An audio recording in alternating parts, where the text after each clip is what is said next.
ये हैं डीके चोपड़ा, जो राष्ट्रीय अध्यक्ष है भ्रष्टाचार उन्मूलन महासंघ के साथ साथ राष्ट्रीय अध्यक्ष हैं स्वदेशी संघर्ष समिति और दिल्ली वरिष्ठ नागरिक कल्याण संघ के भी अध्यक्ष हैं। इन्होंने बताया कि सरकार फसलों पर एमएसपी कैसे लागू करे और 78 सालों बाद भी किसी भी सरकार ने देश में अचानक आई विपदाओं या आफत से कैसे बचे, इस प्रकार के मेजरमेंट भी नहीं बना सके। डीके चोपड़ा ने यह भी कहा कि कोरोना में जो लोग मारे गए हैं, केंद्र सरकार या दिल्ली सरकार उन्हें 1-1 करोड़ रुपया दें।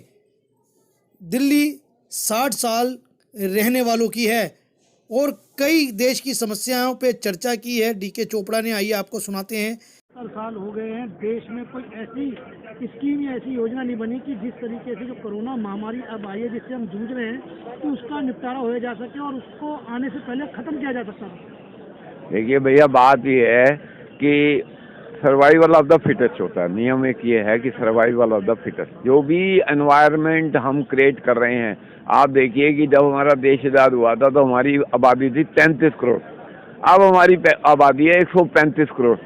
तो क्या ऐसे मेजरमेंट दिए गए सरकार की तरफ से जिससे जो है उनके रहने सहने की व्यवस्था अच्छी हो सके। हम लोग पहले गांव में खुले में रहते थे, खेतों के बीच में हमारे छोटे छोटे गांव होते थे, वहाँ हम रहते थे, ठंडी हवा चलती थी, गाय भैंस हमारे पास बंधी होती थी, हम उस सारे के हिसाब से खान पीन होता था। शहरों में भी ज़्यादा पोल्यूशन नहीं होता था उस टाइम में, और लोगों की व्यवस्था भी बड़ी अच्छी थी आने जाने की। पर जो हेल्थ की प्रॉब्लम रही है, शुरू से एक भी हमने क्या नाम है लैब नहीं बनाई। एक लैब हमारी पूना में थी, अभी जब कोरोना चालू हुआ सारे वहीं अटैक हो रहे हैं। आप 130 करोड़ से एक नया पैसा नहीं छोड़ते हैं, बच्चे तक का चॉकलेट खरीदता है उससे भी आपका जीएसटी लग जाता है। पर आप देश में क्या कर रहे हैं हमें समझ नहीं आ रही। आप ये पैसे देते हैं, उसके बाद आप लूट मार करते हैं, फिर लड़कियां उठाने बेचने का धंधा आपका, इलीगल माइनिंग का धंधा है, इलीगल रेत माफिया है, हर चीज़ में आपका भ्रष्टाचार है। अभी पता चला है कि एमपी में टेंडर हो गए 37 करोड़ का और वहाँ माल है 10,000 करोड़ का। तो कैसे ये हो रहा है, कैसे मैनेज कर रहे हैं आप लोग? तो हमें नहीं समझ में आ रही कि देश का क्या कहाँ फ्यूचर है, कैसे आप कर रहे हैं। इतना टैक्स देते जाता का 300% आपका टैक्स है, अब आप पूरी की पूरी सब्सिडी खा गए। अरे एक आदमी जो होता है अपना कमीशन देता है या अपना 10%, 2%, 5% की बात करता है, पेट्रोल पे आपने गैस से आप पूरी सब्सिडी खा गए हो। आप समझते क्या अपने आप को? आप कौन है? आपको एक बार पावर मिल गई तो आप प्रधानमंत्री, तो किसी को भी लूट लोगे आप। घर घर से आप बच्चे उठा रहे हैं, लूट रहे हैं। मेरे को रोज मर्डर अटेम्प्ट करवाते हैं क्योंकि मैं आपके खिलाफ बोलता हूँ। खिलाफ बोल रहा हूँ तो आप मेरे खिलाफ कोर्ट में केस लगा दो कि मैंने आपके खिलाफ क्या बोला। मैं भी उनको बताता हूँ कि आप क्या कर रहे हैं यहाँ पे। आप काय के पैसे इकट्ठे करते हैं ये तो बताओ ना। टैक्स तो आप बढ़ा लेते हैं हर साल, ये इस पे टैक्स बढ़ गया, इस पे टैक्स बढ़ गया, और टैक्स जाता कहाँ है वो पैसा तो बताओ ना कहाँ जाता है। दिल्ली का बजट है 70,000 करोड़ रुपए का, रोज दारू की नई दुकान खुल रही है, सारी दारू बिक रही है यहाँ पे, और कुछ बिकेगा नहीं। तो घर घर में आप दारू वैसे ही बेच दो ना। आप डिलीवरी करने की बात भी कर रहे थे कि हम घर घर में डिलीवरी कर देंगे। 22 किलोमीटर के आपका जमना है, उसमें आप छठ पूजा के दिन डंडे मार रहे थे, कभी बोट से चल रहे थे, कभी कुछ और कर रहे थे।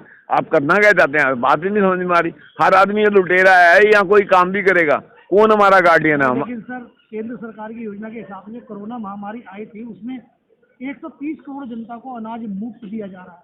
अगर आप दिल्ली सरकार की बात करेंगे तो दिल्ली सरकार आई है, अगर दिल्ली सरकार टैक्स लेती है तो वहाँ बिजली फ्री दे रही है जनता को, पानी फ्री दे रही है पीने का जनता को। इसमें क्या कहेंगे सर? आप जनता किसको मानते हैं? तो ये बताओ, जनता किसको मानते हैं? जो बिहार से भागे हुए, यूपी से भागे हुए दिल्ली में आगे बस गए, वो जनता है? जिन्होंने झोंपड़ियाँ डाल दी हैं वो जनता होती है? जनता जो है वो है जो यहाँ लोकल रहती है, जो 50 साल से यहाँ रह रही है, 60 साल से रह रही है, वो है जनता। दिल्ली उनकी है, इनकी दिल्ली थोड़ी है। ये तो इसलिए आए दिल्ली में कि दिल्ली में लगा इनको सब कुछ बढ़िया बढ़िया है, तो हम जाएंगे, हमारे को राजा महाराजा बना दिया जाएगा। अब देखो ना, पटरी हमारी सारी सीमेंटेड हैं, रोड हमारी साफ हैं, तो ये गंद डालने आए हर कोने में। अभी देखा नहीं आपने, यहाँ बंदा आ गया बोला जी यहाँ से तो हम यहाँ बैठते हैं, मतलब इन्होंने प्रॉपर्टी बना रही है यहाँ पे, कहीं भी बैठ जाते हैं, बोले हमारी प्रॉपर्टी हो गई है। आप बात को समझने का प्रयास करें। हम यहाँ क्यों क्या काय के लिए देश आज़ाद करा है? आज़ादी क्या मतलब क्या होता है? कहाँ है वो फंडामेंटल राइट? आप बताओ। आप घूम नहीं सकते यहाँ पे खुले हम। अब जंतर मंतर अब खुला है, पहले जंतर मंतर ही बंद कर दिया इन्होंने। किसानों की आप प्रॉब्लम देखो, किसानों को एमएसपी कितने सालों से यूज चल रहा है, नहीं बना रहे। कल मैंने ट्विटर पे डाला, इन्होंने ट्विटर से हटवा दिया। मैंने ये कहा है कि जो आप एमएसपी करें वो पेट्रोल के रेट के हिसाब से करें। अगर पेट्रोल का रेट आज की डेट में 100 रुपये है और आपने उनको MSP 130 रुपये दिया है, तो 130 रुपये को 100 रुपये से 110 हो जाएगा, तो वो पेट्रोल MSP का रेट ऑटोमेटिक 140 हो जाएगा। मैं ये कहने की कोशिश कर रहा हूँ, मैंने ये सेंट्रल गवर्नमेंट में कराया खुद, पे कमीशन में मैंने सारा कुछ पे कमीशन मैंने ही कराया था परसेंटेज पर। परसेंटेज का मतलब क्या होता है कि आपकी अब आप दोबारा आपको धरना देने की जरूरत नहीं पड़ेगी, आपका ऑटोमेटिक रेट बढ़ेगा। जैसे जैसे महंगाई बढ़ेगी, आप महंगाई भत्ता सेंट्रल गवर्नमेंट वालों को देते हैं, ऐसे ही उनके रेट बढ़ जाएंगे MSP के। मैं ये बार बार कहने का प्रयास कर रहा हूँ, MSP का मतलब ये है कि जो आज की डेट में मैक्सिमम प्राइस मिल सकती है उसकी बात हो रही है। अगर आपने इन्फ्लेशन बढ़ा दिया, 2 ट्रिलियन की इकोनॉमी को 5 ट्रिलियन इकोनॉमी बना दिया, तो आप तो 5 ट्रिलियन की इकोनॉमी के 2.5 गुना देंगे ना उनको रेट। अगर 130 आज दे रहे हैं तो 2 ट्रिलियन की इकोनॉमी है, तो तब आपको उनको देना पड़ेगा करीब वो हो जाएगा ये 300 रुपये के करीब।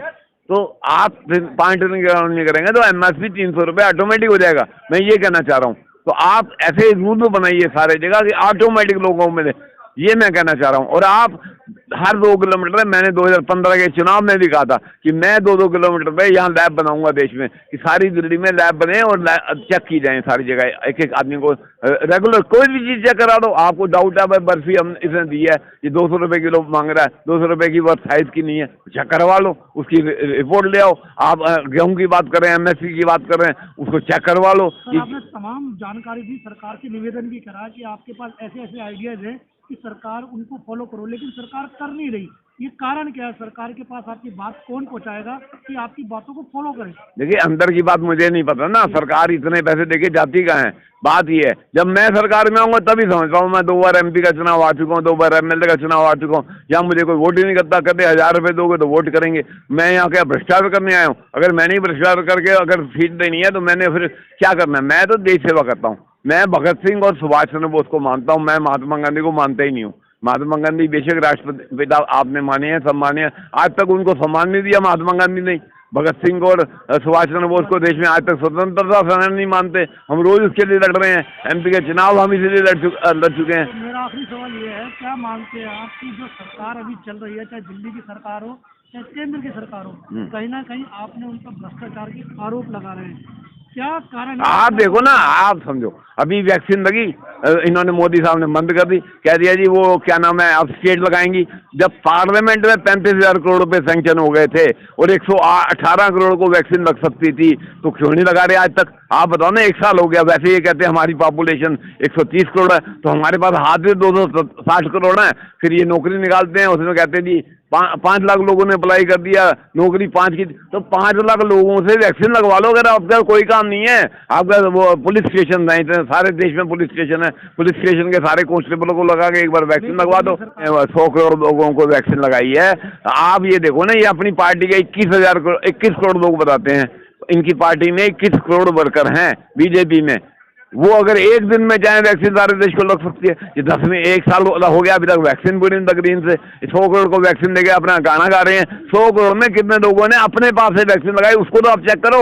वो 35,000 करोड़ में थोड़ी वैक्सीन लगी है उनको आधे से ज्यादा लोग हैं जिन्होंने 2 डोज लगा ली हैं। वो सारे प्राइवेट लोग हैं जिन्होंने वैक्सीन लगवाई अपने पैसे से, अपने मर्जी से हॉस्पिटल से जाके।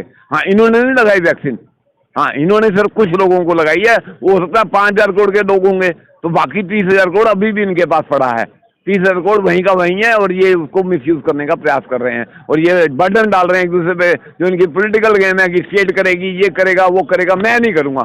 सबसे बड़ी बात ये, मैं नहीं करूँगा ये कहते हैं। ये मैंने इनसे करवाया, मेरे इंटरव्यू पुराने देख सकते यूट्यूब पे। मैं सुप्रीम कोर्ट में भी पिटीशन लगाई थी और सुप्रीम कोर्ट में अभी मेरी पिटीशन पेंडिंग है कि दिल्ली में जो 70 लोग मर गए हैं उनको केजरीवाल और मोदी 1-1 करोड़ रुपये दे। क्यों नहीं देना चाहते?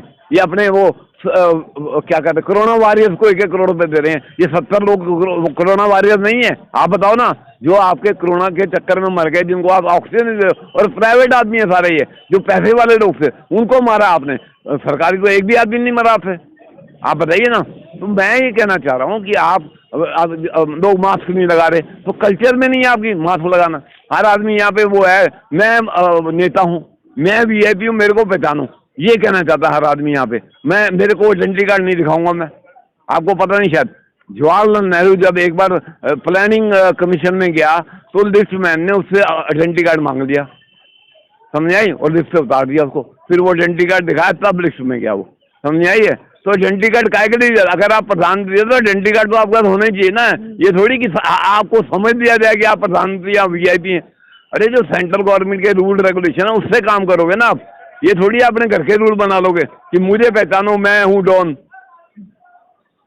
तो आप समझे, देश में कल्चर यही है, हर आदमी जो ना रूल तोड़ के बड़ा खुश होता है, भाई दारू नहीं मिलेगी, अच्छा मैं दारू पी लूँगा। अभी देखो आपने बिहार में वो उनकी विधानसभा में ही दारू पहुँच गई, बताइए। तो आप कहाँ जा रहे हैं हम लोग, हमारी जो सेंस ऑफ बिलोंगिंगनेस है वो नहीं है, हम इंडियन लगते ही नहीं है, हमको इंडियन बनाने पड़ेंगे। आपके यहाँ कल्चर है ना मेट्रो में, कितने आप डिसेंटली जाते हैं क्योंकि वहाँ एनवायरनमेंट क्रिएट कर दिया गया, तो पूरी दिल्ली में हम यही एनवायरनमेंट क्रिएट करेंगे।